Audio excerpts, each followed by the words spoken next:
Welcome back to Fantasy Football Today, presented by Snickers. Snickers satisfies. I'm Jamie, that's Dave, that's Heath. We have the wide receiver and tight end waiver wire options for you for week number 12. And now we start to get into a little bit more of the names that can help you. But first, let's show you the guys who are missing this week on a bye at the wide receiver spot.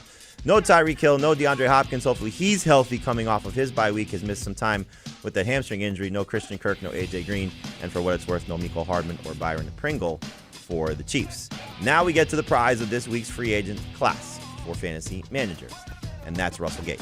No, we're talking about Elijah Moore, who's coming off a very strong stretch of games, 4 games in a row with at least 12 or more PPR points. 2 of those games, 25 or more PPR points. So, Dave, we're finally seeing the guy that we hope to see at the beginning of the season. It has come, however, with Joe Flacco, with Josh Johnson, with Mike White, and there is a chance that Zach Wilson can return this week. So does Elijah Moore still have that type of upside, knowing that Corey Davis is still there, that James Crowder obviously has scored a touchdown last week and has 16 PPR points or more in 2 of his last 4? Can Elijah Moore still dominate targets and be as successful in a great matchup against the Texans? I don't think his playing time is going anywhere. I don't think his targets are necessarily going anywhere. It's just all about the quality of target and how often he's thrown deep. With Joe Flacco, it makes sense. He's going to keep getting fed. Flacco clearly loves him. But with Zach Wilson under center, I'd be a little bit more nervous, but I still would suspect Elijah Moore would be usable as a flex play. If Flacco plays this week against Houston, and I don't know why the Jets would rush Zach Wilson back at this point. Well, they got to see what he is. Maybe. I mean, you got to find out. He's their starter next year either way. I think that as long as it's Flacco and against Houston, I like Elijah Moore as a number 2 fantasy wide receiver this week.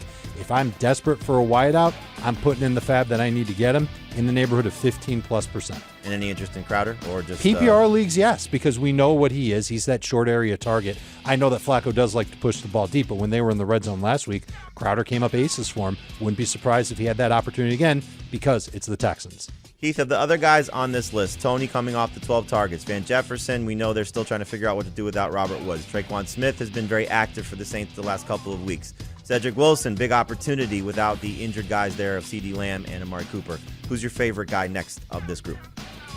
Yeah, Tony would be my favorite just from the point of wanting to have one of these guys on my roster, specifically if I did not have to start them this week. But if I'm looking for a starter this week and we don't get any indication that things are changing for Amari Cooper or CeeDee Lamb, then Ced Wilson would be my favorite for this week. I think he could be a boom-bust number 3 wide receiver with more upside than that.